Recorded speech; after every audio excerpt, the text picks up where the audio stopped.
हरियाणा उच्च शिक्षा निदेशक एवं वेस्ट कॉलेज ट्रस्ट के संयुक्त तत्वाधान में वेस्ट कॉलेज भिवानी में आज नई शिक्षा नीति, सामाजिक एवं आर्थिक विकास विषय पर एक सेमिनार का आयोजन किया गया। इस अवसर पर चौधरी बंसीलाल विश्वविद्यालय भिवानी के वाइस चांसलर प्रोफेसर राजकुमार मित्तल मुख्य अतिथि के रूप में पहुंचे तथा नई शिक्षा नीति पर व्याख्यान देने के लिए Haryana state higher education council के चेयरमैन प्रोफेसर B.K. कुठियाला मुख्य वक्ता के तौर पर पहुंचे। विशेष अतिथि के रूप में EDSEC बिजनेस स्कूल के CEO और चेयरमैन सतीश झा, हरियाणा के पूर्व चुनाव आयुक्त doctor Dilip Singh IAS, retired IAS Neeraj Shekhar, प्राण मेहता दिल्ली, शिव रतन गुप्ता प्रधान वैश्य महाविद्यालय ट्रस्ट, सुरेश गुप्ता उद्योगपति एवं महासचिव वैश्य महाविद्यालय, पवन भुवानीवाला पहुँचे। कार्यक्रम के संयोजक डॉक्टर संजय गोयल थे। इसके साथ साथ इसमें शिक्षा में इंटरनेशनलाइजेशन की बात कही गई। जो बेस्ट इंस्टीट्यूशंस हैं वो यहाँ पर आएंगे, भारत को समझेंगे। और अभी जो बच्चे हमारे बहुत सारे मात्रा में बच्चे बाहर जाते हैं, 5-6 लाख के करीब, और इंडिया में जो बाहर से लोग आते हैं वो तो बहुत ही 40-50 हज़ार है। तो उनकी संख्या कैसे बढ़े और एक क्वालिटी एजुकेशन की तरफ किस तरीके से एक मूवमेंट खड़ा हो, वो भी एक बहुत जरूरी है। और विषय बहुत ज़्यादा है तो मैं ज़्यादा नहीं बोलता, सिर्फ यही कहूँगा कि आज भारत एक नॉलेज, पूरा वर्ल्ड नॉलेज इकोनॉमी की तरफ चल रहा है। आज इस मान लो यहाँ पर एक सेमिनार बनाना हो तो सेमिनार केवल सिविल इंजीनियर नहीं बनाएगा, उसके साथ साथ इसमें आर्किटेक्चर भी लगेगा, इसमें कोई स्टेज बनाएगा, कोई ब्लैक बोर्ड का देखेगा, कोई IT का देखेगा। 100 people, 50 people will be involved in development of a seminar। हर चीज नॉलेज के ऊपर है। इस नॉलेज इकोनॉमी को सपोर्ट करने के लिए ये शिक्षा नीति बनी और इस शिक्षा नीति में बहुत अच्छा जो कदम है वो है ICT का, इंफॉर्मेशन टेक्नोलॉजी। ICT का बहुत अच्छे तरीके से हर स्टेज से लेके इसको टोटल लास्ट तक इसको बेस बनाया गया है और टेक्नोलॉजी को लीवरेज करके किस तरीके से ज़्यादा लोगों तक पहुंचा जाए, किस तरीके से क्वालिटी एजुकेशन दी जाए, किस तरीके से जो डिफरेंट चैनल्स हैं, चाहे वो YouTube हो या और जितने भी चैनल्स हैं, उनको यूज करके बच्चों को इन्वॉल्व किया जाए। एक learning by fun, learning by innovation, इस तरीके से हम करें तो ये कुछ ऐसे कदम है। तो मुझे पूरा विश्वास है कि राष्ट्रीय शिक्षा नीति आर्थिक सामाजिक विकास की प्रक्रिया को तेज करेगी और 21वीं शताब्दी का भारत निर्माण करने में सहायक होगी। इन सब में विश्वविद्यालयों की, महाविद्यालयों की और आप सबकी भूमिका इसमें सबसे ज़्यादा रहने वाली है, क्योंकि आपसे ही बच्चों में ये विश्वास आएगा कि किस तरीके से आप एंटरप्रेन्योर बने, आपसे ये बच्चों को विश्वास देंगे कि कैसे अपना व्यवसाय करें, गवर्नमेंट जॉब्स में ना जाए। तो मुझे यहाँ पर बुलाया गया, मैं आप सबका धन्यवाद करता हूँ। और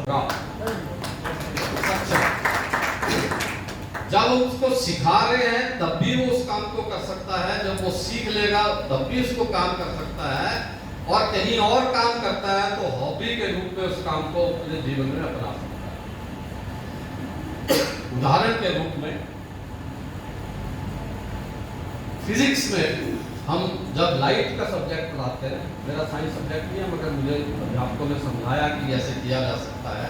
फिजिक्स के अध्यापकों ने, फिजिक्स में हम लाइट पढ़ाते हैं और लाइट में आंख भी पढ़ाते हैं, मनुष्य की आंख का भी स्ट्रक्चर पढ़ाते हैं और आंख में जो प्रॉब्लम्स होती है उसके बारे में भी पढ़ाते हैं और लेंस लगा करके उस आंख उसको कैसे ठीक किया जा सकता है। अगर हमने फिजिक्स के विद्यार्थी को ये सिखा दिया कि किसी की आंख में देखने में नज़दीक में पढ़ने या दूर पढ़ने में दिक्कत हो रही है तो उसका लेंस का नंबर क्या है वो उसको एक दीक्षा दे दी कि आप इसको सीख लीजिए।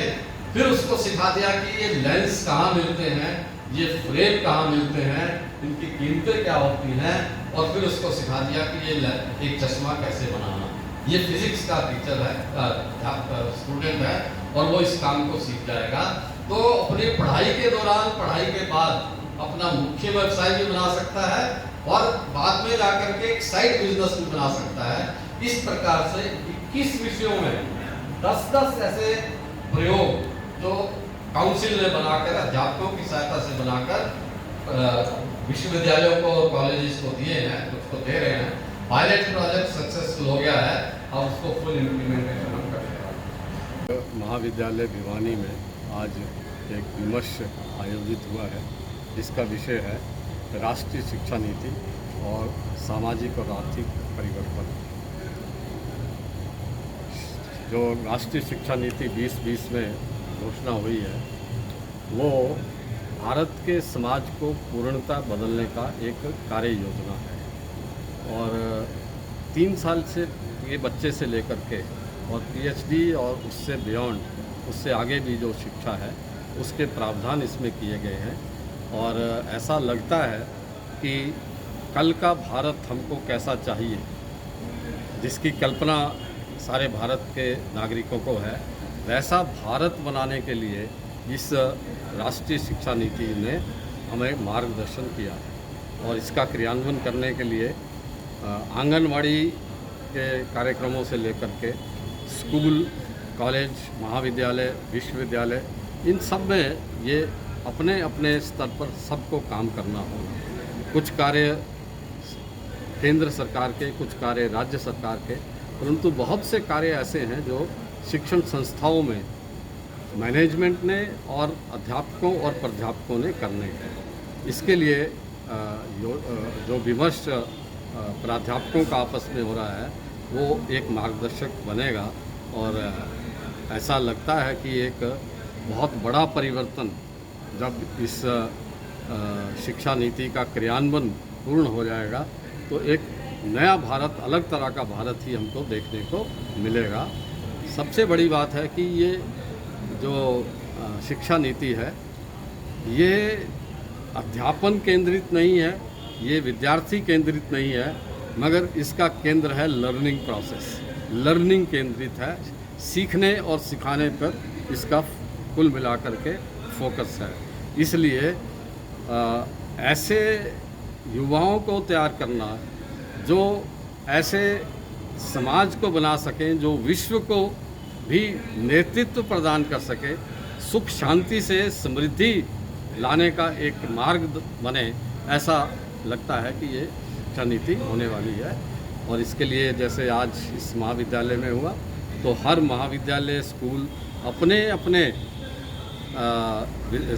शिक्षण संस्थान की एक अगले वर्षों के लिए योजना बनाएंगे और उस योजना को क्रियान्वयन करने का एक मार्ग बनाएंगे। इसमें बड़ी महत्वपूर्ण बात जो सबको पता होनी चाहिए वो ये है कि हरियाणा राज्य में, क्योंकि हम शिक्षा के क्षेत्र में अन्य राज्यों से आगे हैं, इसलिए जो लक्ष्य राष्ट्रीय शिक्षा नीति में 2030 तक प्राप्त करने थे वो हरियाणा राज्य उनको 2025 तक ही प्राप्त कर लेगा।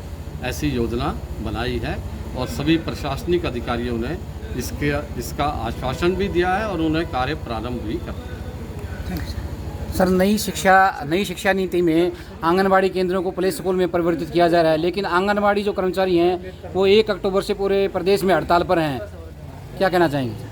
वो जो आंगनबाड़ी जो वर्कर्स हैं उनके जो समस्याएं हैं उनको समझने का प्रयास किया जा रहा है और मुझे ऐसा लगता है कि आंगनबाड़ी वर्कर्स को थोड़ा सा और ट्रेनिंग दे करके प्ले स्कूल में उनको पढ़ाने का और बच्चों की देखभाल करने का कार्य किया जाएगा। जैसे नई शिक्षा नीति में सर प्ले स्कूल के लिए एनटीटी का कोर्स रिक्वायरमेंट किया है, लेकिन अधिकांश आंगनबाड़ी कार्यकर्ता 10वीं पास, और ये जो कोर्स होता है ये 12th के बाद होता है एनटीटी का। तो उन जो कर्मचारी हैं जो सिर्फ 10th पास, उनका क्या रहेगा? हमारे स्टेट का जो SCRT है वो इस विषय को देख रहा है कि किस प्रकार से जो आंगनवाड़ी वर्कर्स हमारे वर्तमान हैं उनको किस तरह से प्ले स्कूल के लिए तैयार किया जाए। ये कार्य चल रहा है और बहुत जल्दी इसका परिणाम भी सामने आएगा। धन्यवाद सर।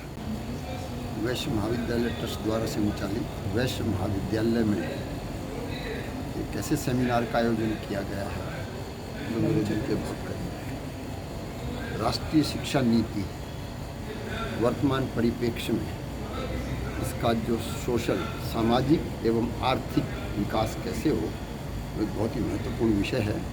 और इसमें सर्वप्रथम मैं हमारी प्राचार्य डॉक्टर सुधा रानी, हमारे जिस कार्यक्रम के इंचार्ज हैं संजय गोयल जी, उनको बधाई देता हूं कि उन्होंने कैसे सुंदर विषय को चुना, जिससे एक ऐसा संदेश जाएगा जो राष्ट्रीय सेमिनार है ये, उससे पूरे हरियाणा में एक ऐसा संदेश जाएगा जिससे पूरा हरियाणा जागृत होगा। और जहाँ तक ये शिक्षा नीति का प्रश्न है, मैं इसमें थोड़ा सा अपनी एक व्यक्तिगत राय ये भी रखता हूँ कि शिक्षा नीति में ऐसी चीज़ें हों जो भावनात्मक और मानसिक विकास पर अधिक बल दें, ताकि हमें मेंटल और इमोशनल फ्रीडम मिल सके।